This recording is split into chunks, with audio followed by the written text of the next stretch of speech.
Good morning, good afternoon, good evening, and good night. Welcome to the Erin Molan Show. You are so welcome wherever you are around the world, whatever time it is, whatever your circumstances might be. It is so wonderful to have your company here on the show. It's a big one. I say that every single time because we make sure that we don't ever bring you anything that is not filled with epic quality, and today's episode is no different.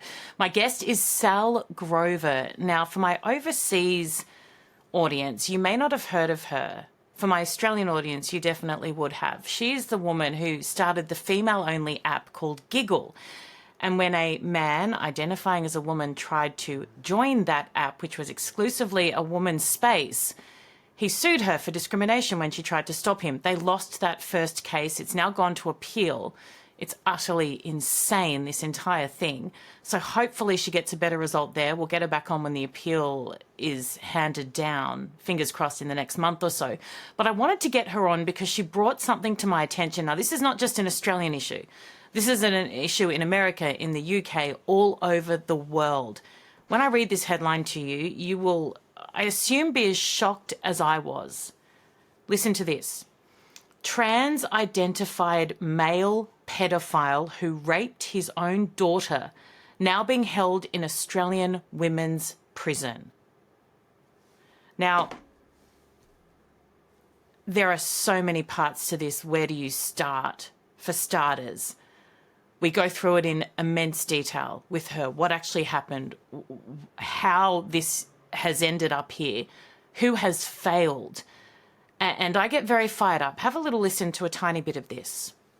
Because these lawyers have used gender identity in his defense, and the judge has accepted that, saying like, okay, your confusion about feeling like a woman, and this, Who is this judge? This should not be anything contentious. There should be nothing controversial about treating this guy like a piece of shit, because that is what he is. He is a scumbag, and the fact that we are that anyone is acknowledging any of his feelings, no.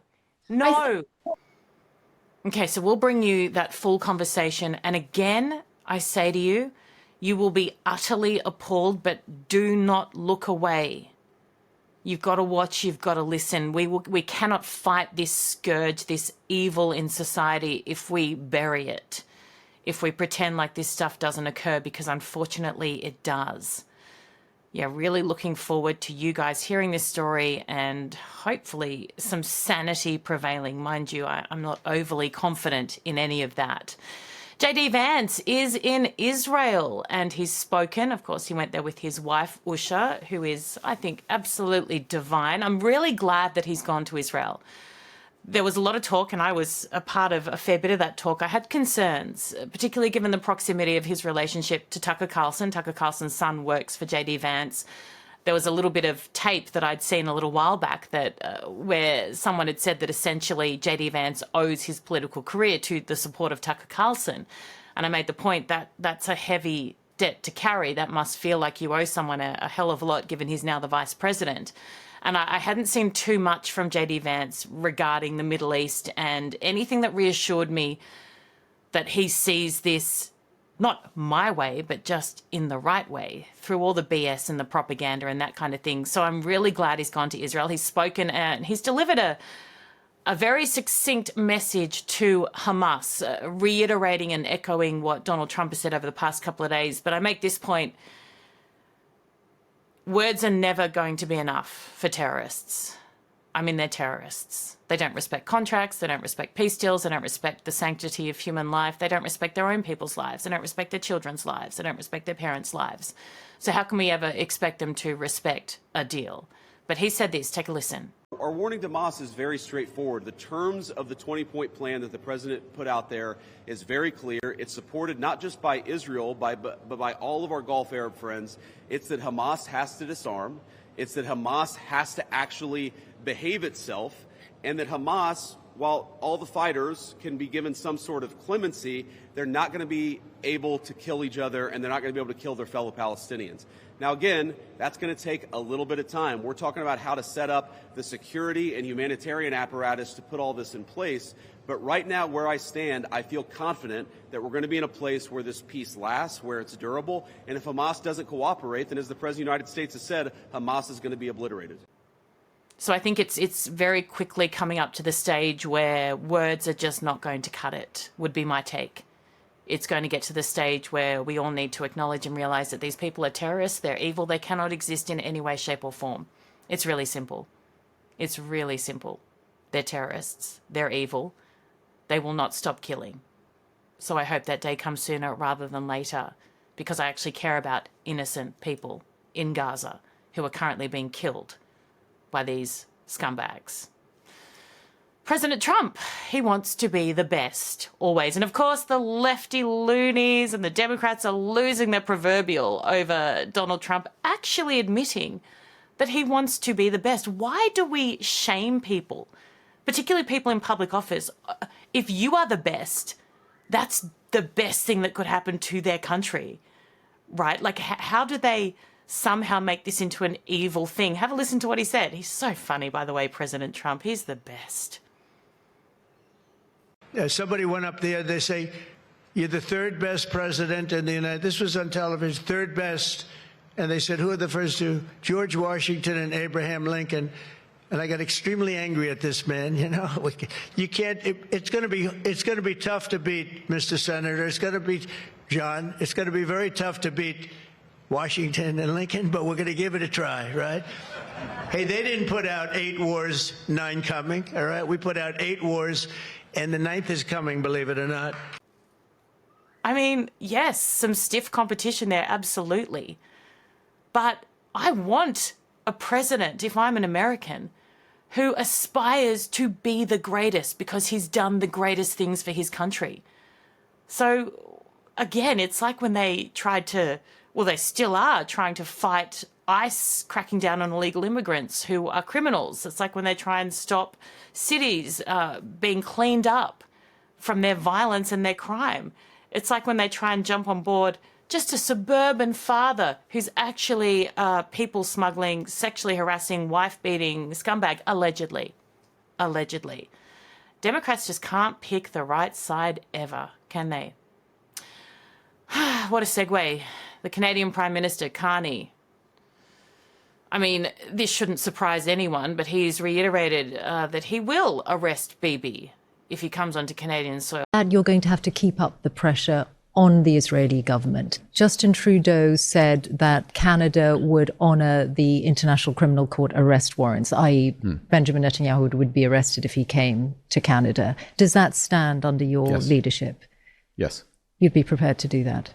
Yes. Well, I can, fairly confidently say that's not going to occur because, I'm going to Canada very shortly, but you could try and arrest me, but I suspect Bibi's slightly smarter than to want to go to a country that's run by someone like you, Mr. Carney. But come on, seriously. Seriously. These people have absolutely no spine, absolutely no backbone. The ICC is a farce. It is a joke. And sorry, nobody with access to any level of information. You don't need secret access to the ICC files or to the UN back, filing cabinet with all their dirty secrets. It is obvious to everyone that they are farcical. They are completely compromised. They are corrupt. So you don't honour things that come out of corrupt organisations. Like the terrorists. It's a similar thing. You don't honour what they say because they're not renowned for truth-telling. Same as these things. So, the whole thing is utterly ridiculous, but it is no surprise coming from someone like Carney. I want to now bring you Sall Grover, my conversation. And we spend a lot of time talking about this gender ideology, what happens to kids in school, and the most disgraceful example, and don't think, all of you around the world, that it's not coming your way. It's already there. And most of you know this. You would have been following these kind of things. And one of the points I make during this discussion, yes, there's the issue of transgender kids in school playing in your daughter's sports teams. No. Going into your daughter's locker room. No. This is on a whole other level. This is where that leads to. This is a man who identifies as a woman who raped his 5-year-old daughter and is all of a sudden being respected for his identity and is in a female prison. He also got a lighter sentence because of his confusion around his gender ideology. Are you serious? So every other rapist, pedophile, scumbag piece of beep who is contemplating doing something horrific suddenly thinks, okay, so I can lessen the potential impact if I'm caught. Okay, so the deterrent's not quite as significant. Okay, so I'm weighing up. That's what this stuff does. Now, I get really fired up in this because as a mother of a daughter, and you don't need to be, but as a mother of a daughter, let's just let you listen to this conversation, because there are times when words don't do justice to something so utterly abhorrent. Sall Grover, I want to thank you, first of all, not just for coming on the show, but for being such an incredible voice for women, far beyond it being acceptable, which it is much more so now. So thank you for everything you've done. Oh, thank you so much. That's really nice of you to say. You sent me a link to an article, and I want to read out this headline. Trans-identified male pedophile who raped his own daughter now being held in Australian women's prison. I don't run out of words often because it is the line of work that I'm in. It's what I do for a living. But can you give me some words? Because I don't really have any right now because I'm sickened. I'm exactly the same. When I found out about it, I was literally speechless. I'll tell you a bit of the story of how it happened, though, because I think it's quite interesting. So basically, no one in Australia who should be across this was. It was actually Jasmine Sussex, who's a woman in Melbourne, who's actually also being dragged through tribunals because she's against men breastfeeding babies. It's horrific. She had been watching the case, and so she found out that he was being put in a women's prison. She then took the story to Redux, and Genevieve Gluck at Redux, they went and researched it, got all the court documents, and wrote the first article for Redux. Sent it to us, and then we sent it to Daily Mail, Sky, and The Australian. None of them knew that it was going on, that this was happening. And from there, they started writing articles about it. And from there, that's when we were able to put pressure on politicians. So first it was what's her name? Alan, the Premier of Victoria. Jacinta. Yeah, that one. I wouldn't remember her name if I didn't have to either. No. She is appalling. Yeah, in one ear and out the other. But she just wasn't responding at all. And so basically we just had this plan of attack. We went after Brad Batten, the opposition leader, first. He actually came out and acknowledged it. He made a comment and said that he said that male sex offenders shouldn't be in women's prisons. And we were like, okay, like he's focusing specifically on the issue because obviously no man should be in a women's prison. But correct. Okay, we'll start with that, which then forced Jacinta to come out and start speaking. And since then, the Minister for Corrections in Victoria has said there's at least going to be some policy changes and assessment of women's safety. Now, we don't know who is included in that definition of woman. So that's sort of the next battle. But for anyone who's been watching all of this gender ideology issue play out in Australia over the last sort of, especially like the last decade, would know to even get to this point where there's actually pressure on them. I mean, this is the work of a decade, basically, and it's the culmination of it to get it to this point. Never before have we. So, and then during all of this, what happened was the Senate estimates were on, and the Sex Discrimination Commissioner, who's all in on this, sided with the guy in prison, said he's a woman and should be there. We didn't think she was going to answer that question, and amazingly she did. So you've got some politicians who are realizing sort of the jig is up, something needs to be done here, this isn't a good look. But then you've got Australian Human Rights Commission who are seemingly prepared to go down with the ship.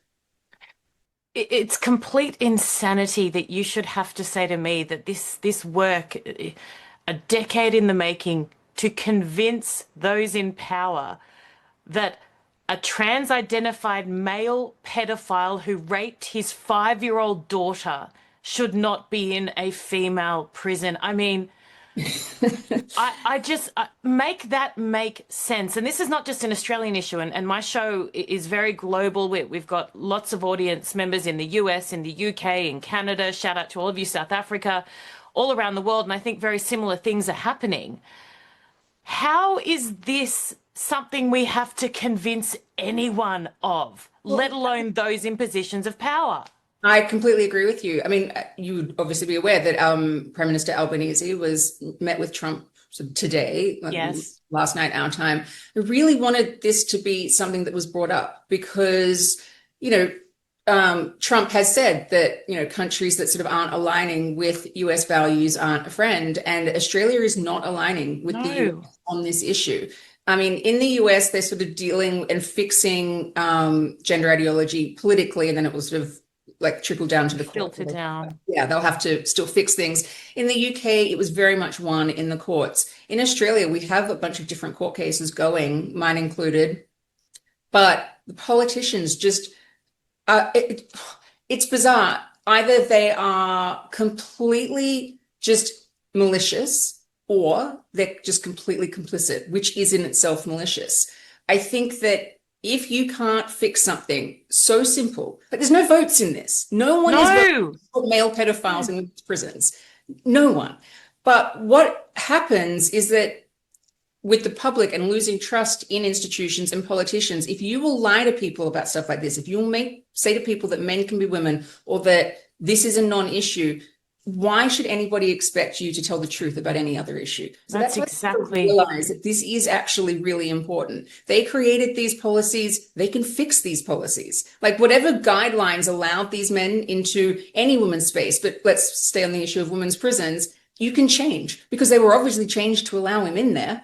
So it's just, this is such a no-brainer to fix. And the fact that we've actually had to work so hard. At one point, Rachel Wong at Women's Forum Australia, who's just been magical on this issue, like it was like around the clock trying to find the new angles, the new ways that we could put pressure on them to just acknowledge the fact that there is this guy in a woman's prison. See, I mean, from my perspective, and this isn't a legal perspective, once you are convicted of raping a 5-year-old, what is comfortable to you or how you identify should not matter one tiny bit. I'm sorry, you lose your right to determine anything when you rape a 5-year-old. Well, I think actually for me, I think the most scandalous part of this story isn't that he's in a woman's prison. Like that is a scandal. Yes. Exactly. It's not even the worst part. The worst part is that his defense used his gender identity to get him a lesser sentence, and it worked. Like this guy's only going to be in prison for like just over 2 years. Okay, that is, I'm not going to swear, but as a mother of a child that age, I can't. Yeah, I actually can't. I can't. Yeah, I've got a 3-year-old daughter, and I actually wish that I hadn't read the original Redux article because it actually detailed what he did, and it stayed with me forever. And it just, what this guy did is horrific. It's not a little crime by any means. No, this is like the worst of the worst. And what has happened now is this. Because these lawyers have used gender identity in his defense, and the judge has accepted that, saying like, okay, your confusion about feeling like a woman and this, all of who this. is this judge? Who? Yeah, exactly. But the thing is, the message that has been sent to every criminal predatory man in the country has just been told, you have a literal get out of jail free card. Do whatever you want, get in front of a judge and say, I'm confused about what my gender is, and Bob's your uncle, like that. Yeah. See, this is what, I look at the issue, and it's playing out in the US a lot at the moment with men in women's sports and boys in girls' locker rooms at school. Okay, that's a serious, significant issue, and I talk about this a lot. That's my thing. Do whatever you want to do with your life. Don't go in my daughter's locker room, and don't play against her in sport or on a sporting team if you were born a man.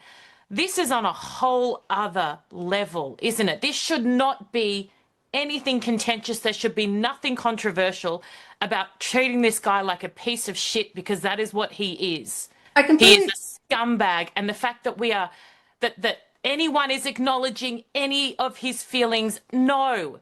And I think the time definitely has come that I think that Albanese actually has to step in and do something with this issue here. I think that there's premiers, like sort of leaders of states that are in play, and obviously they are responsible as well. But I think that, you know, if you want the top job, you've got to take full responsibility for everything that's happening. And at the end of the day, they're starting to do it already. Everyone's just following guidelines. Everyone's just following what's written on pieces of paper, which is nonsense. But the problem, like the big problem in Australia, is the Australian Human Rights Commission's interpretation of the Sex Discrimination Act and what that's doing to federal law, because then the states are looking to that federal law and they're just going to pass the buck to each other. One's going to go, oh, that's state law. The other's going to go, that's federal law. And at the end of the day, it's the federal law that needs to be fixed. Prisons are covered in the Sex Discrimination Act. They're also covered in international law. Like, this is the thing that's just so infuriating. Why do people think female prisons were invented in the first place? It's because it was cruel and unusual punishment to put women in prisons with men because they would get raped.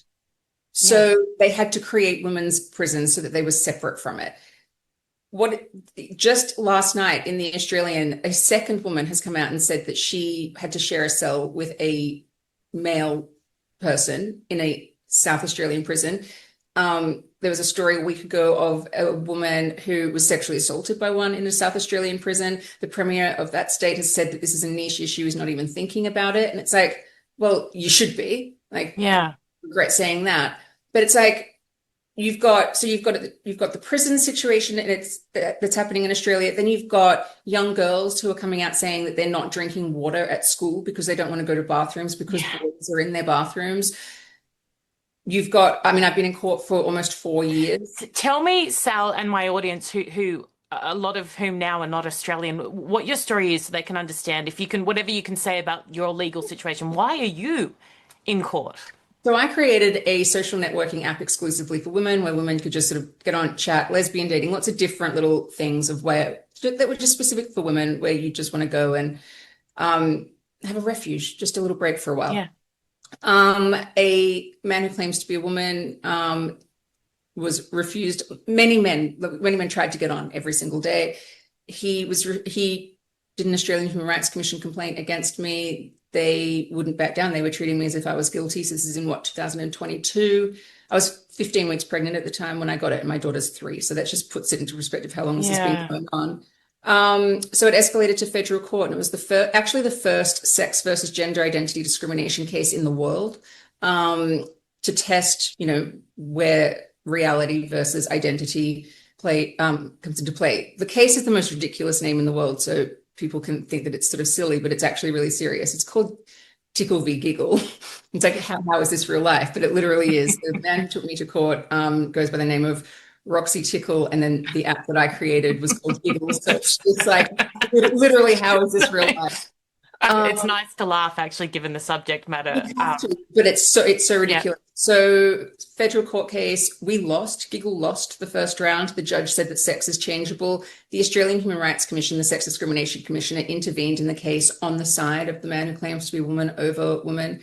So this is the case to get women's rights back in Australia into women-only spaces. So once we can establish that women are a sex class that men cannot identify into, and that women can have women and girls can have female-only spaces that men cannot go into. So that will then play into prison policy and school and everything. So we appealed the decision, and the appeal was heard in August, and we're literally just waiting for the decision. It's mid-October, so we anticipate it any time from about a month from now.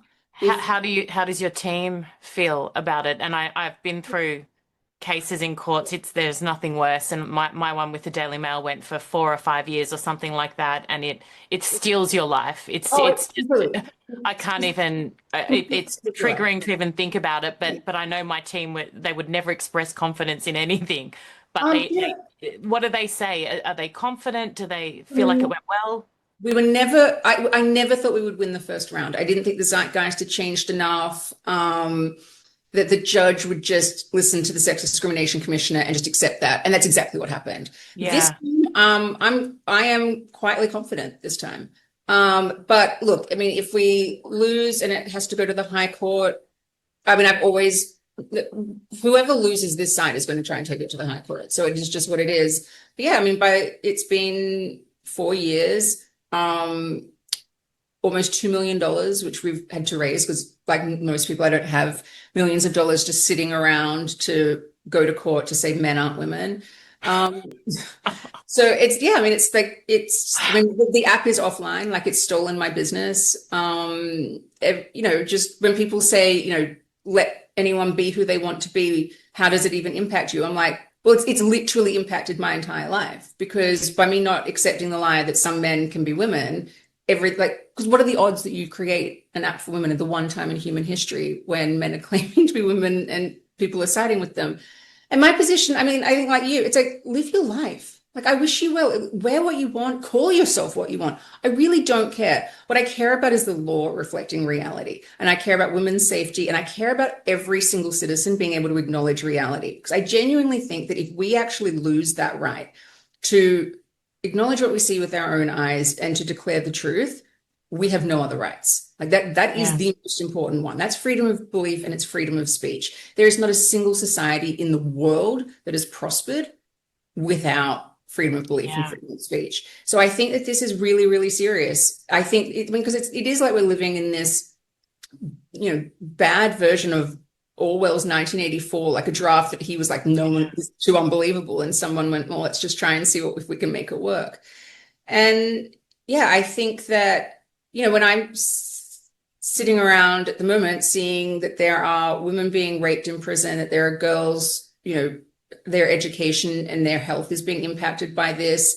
And then on the other side, you have politicians going, oh, we don't have to worry about it. It's like, yes, you do. Just like in the UK, have the politicians had no choice but to eventually acknowledge it. Just like how in the US, Trump realized this was a vote spinner because regular people don't want to be told what to think. It's that simple. I'm not going to tell some guy what he can think about himself. All I'm wanting is that he's not going to force me to see him how he sees himself. It's the two-way street. And so, I think overall, I'm quite optimistic, but at the same time, we're seeing the carnage along the way. Like, how many women actually have to be raped before something's done? Like, I would have thought 0 was that's the right answer, but of course it's not the reality, unfortunately. Sall, you are amazing. And the fact that in the midst of going through your case, you are still fighting and advocating for women. You are incredible. Thank you so, so much for everything that you do. Please come back on when you get your decision and let us know the next steps, because we'd love to follow your journey. And thank you again for everything you do. Thank you so much for having me. Yeah. It gives me confidence that there are people like her fighting, that most people in the world seem to have woken up to this. But my God, I can't even... I reiterate, when you are a pedophile who rapes a 5-year-old girl, what feels right to you, what you're comfortable with, does not matter. And anyone who pretends like it does is criminal.